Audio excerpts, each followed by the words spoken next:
بسم اللہ الرحمن الرحیم۔ السلام علیکم۔ حضرت لقمان کا بیٹا جب تجارت کے لیے جانے لگا تو وہ حضرت لقمان کی خدمت میں حاضر ہوا۔ تب حضرت لقمان کہنے لگے، اے بیٹا جب جاؤ تو راستے میں ایک میدان پاؤ گے۔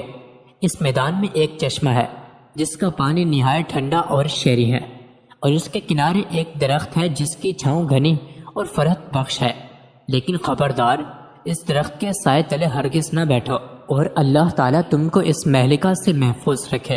اور وہاں تم کو ایک شخص بوڑھا ضعیف ملے گا جو عمر میں اس درخت سے بڑا ہے، پھر جیسا وہ تم کو کہے اس کی بات لازمی مانیو۔ اور دوسری بات یہ کہ جب آگے جاؤ تو فلاں گاؤں میں وہ لوگ میرے دوست سے اور تم کو اپنے گھر لے جائیں گے تعظیم و تقریب سے، اور اس گاؤں میں ایک عورت ہے نہایت حسین و جمیل اور مالدار، بس تمہارا اس عورت سے نکاح کرنا چاہیں گے، لیکن تم ہرگز قبول نہ کرنا، اور خدا اس سے تمہیں اپنی پناہ میں رکھے۔ اور تیسری بات یہ کہ ایک شخص فلاں نامی اور فلاں شہر میں رہتا ہے، ایک مدت ہوئی مجھ سے قرض لے کر گیا ہے، بس اس سے وہ قرض وصول کیجیو، اور خبردار شب کو وہاں نہ ٹھہرنا، اور یہ تمام نصیحتیں یاد رکھنا۔ اور اب جاؤ، میں نے تمہیں خدا پر سونپا۔ چنانچہ وہ اپنے باپ کی بتائی گئی باتوں کو تسلیم کر کے سفر پر نکلا۔ جب میدان مذکورہ میں پہنچا جس کے بارے میں اس کے باپ نے نصیحت کی تھی، اس کے کنارے ایک چشمہ پانی کا پایا۔ اس کا پانی نہایت شیریں اور شفاف، اور اس چشمے کے کنارے ایک درخت پایا جس کے سائے تلے ایک شخص بزرگ کامل بیٹھا ہوا تھا، مارے گرمی اور پیاس کے چاہتا تھا کہ اس چشمے سے پانی پیے اور اس درخت کے سائے تلے دم بھر کے لیے آرام کرے، لیکن اسی وقت اسے اپنے باپ کی گئی نصیحت یاد آ گئی، تو وہاں سے قدم آگے بڑھانے لگا۔ تو اس بزرگ نے جو درخت کے نیچے بیٹھا تھا پکارا، اے لڑکے کہاں جاؤ گے؟ ایسی دھوپ میں اور سخت گرمی پڑ رہی ہے، اس چشمے کا ٹھنڈا پانی پیو اور ذرا چھاؤ کے سائے تلے دم لے لو، میرے پاس آ کر بیٹھو۔ لڑکا بولا، ہرگز نہیں بیٹھوں گا، کہ میرے باپ نے مجھے منع کیا ہے اس درخت کے سائے میں بیٹھنے سے۔ تو وہ بزرگ کہنے لگا، قسم ہے تیرے رب کی، اس دھوپ اور گرمی میں نہ جا اور میرا کہنا مانو۔ یہ بات سنتے ہی لڑکے کو باپ کی بات یاد آئی کہ وہ بزرگ تجھے جیسا کہے اس کا کہا مانیو۔ تب لڑکے نے اس بزرگ کا کہا مانا اور خلاف اس کے نہ کیا، سلام کر کے بیٹھ گیا، چشمے سے ٹھنڈا پانی پیا اور تھوڑی دیر آرام کرنے کے لیے لیٹ گیا اور سو گیا۔ تبھی اس درخت پر سے ایک سانپ اس لڑکے کو کاٹنے کے لیے اترا۔ لڑکا سو رہا تھا لیکن بزرگ جاگ رہے تھے، بس اس بزرگ نے سانپ کو مار کر اس کا سر کاٹ لیا۔ جب لڑکا اٹھا تو دیکھا کہ ایک سانپ مردہ پڑا ہے بغیر سر کے۔ بس بزرگ سے حال حقیقت معلوم کر کے متعجب ہوا اور باپ کی پہلی نصیحت کا راز جانا۔ بعد اس کے لڑکا وہاں سے اٹھا، اپنا اسباب و سفر باندھا اور اس بزرگ کو سلام کر کے جانے کی اجازت طلب کی۔ تب بزرگ آدمی نے پوچھا کہ تم کہاں کہاں کا عزم سفر رکھتے ہو؟ لڑکے نے کہا، فلانے گاؤں میں جاتا ہوں کہ وہاں میرے باپ کے دوست ہیں۔ بزرگ نے کہا کہ اگر تم کہو تو میں بھی تمہارے ساتھ چلوں۔ لڑکے نے کہا، بہت اچھا، آپ بھی ساتھ چلیے۔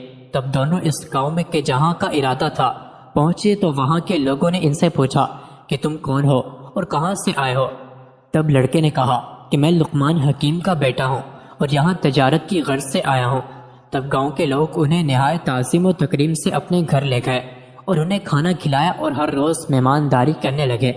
تب ایک دن کہنے لگے، اے لڑکے، ہمارے قوم میں ایک عورت نہایت خوبصورت ہے، نیک بخت اور مالدار، اور حسب و نسب میں درست ہے، ہم چاہتے ہیں کہ تم سے اس کا نکاح کر دیں۔ یہ بات تمہارے واسطے اچھی ہوگی کہ مال و دولت خوب ہاتھ لگیں گے۔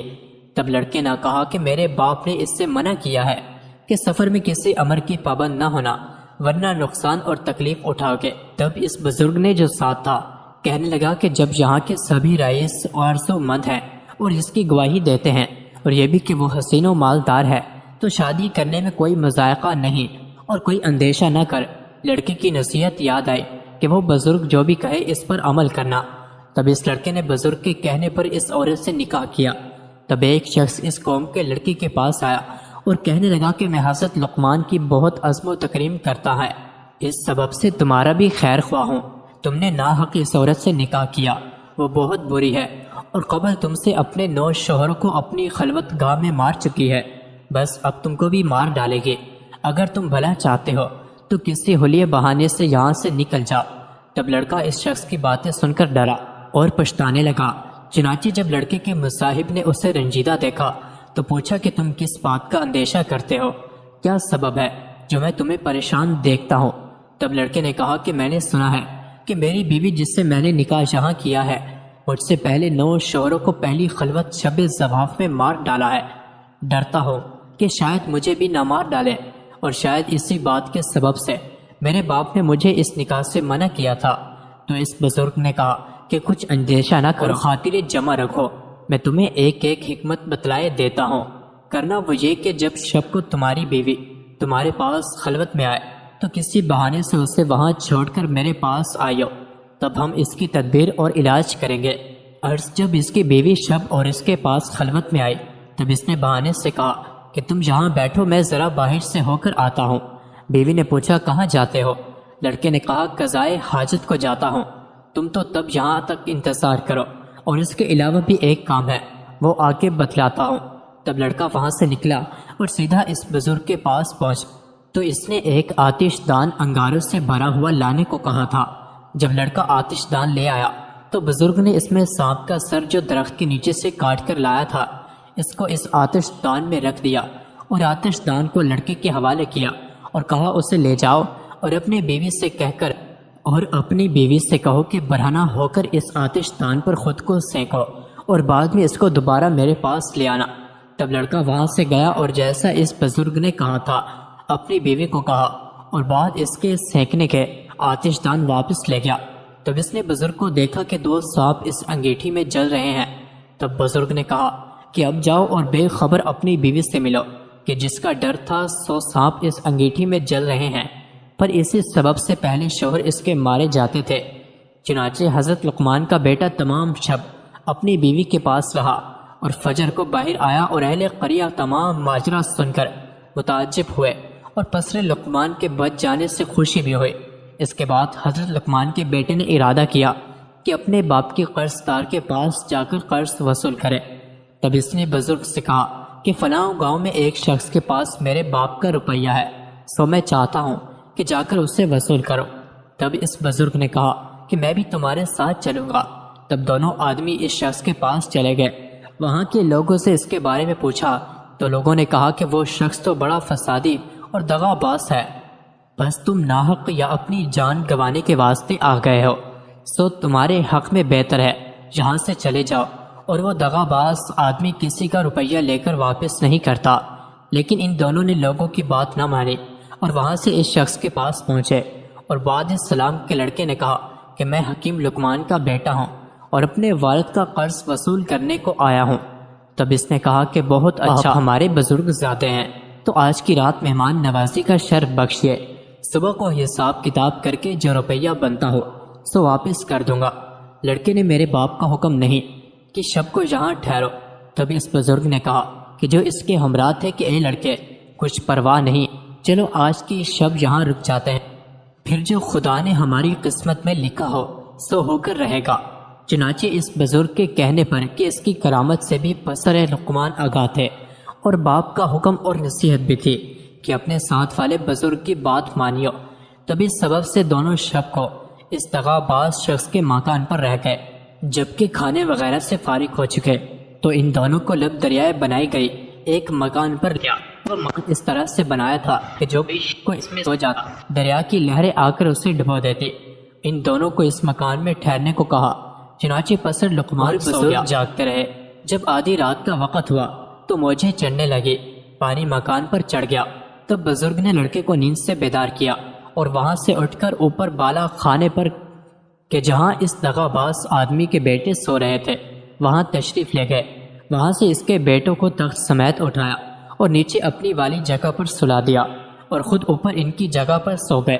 جب فجر کے وقت وہ شخص آیا اور دیکھتا ہے کہ دونوں اوپر والے طبق میں اس کے بیٹوں کی جگہ سو رہے ہیں اور اپنے بیٹے نیچے مکان میں ان کی جگہ پانی میں مردہ پڑے ہیں، تب پکار کر کہنے لگا کہ افسوس صدا افسوس، میں نے تمہارے واسطے یہ فریب کیا تھا کہ تم کو مار ڈالو، یہ میں اپنے فریب میں آپ ہلاک ہوا، میرے سب بیٹے مارے گئے۔ تب دونوں نے کہا کہ جو کسی کے لیے بدی کرتا ہے سو در حقیقت اپنے لیے کرتا ہے۔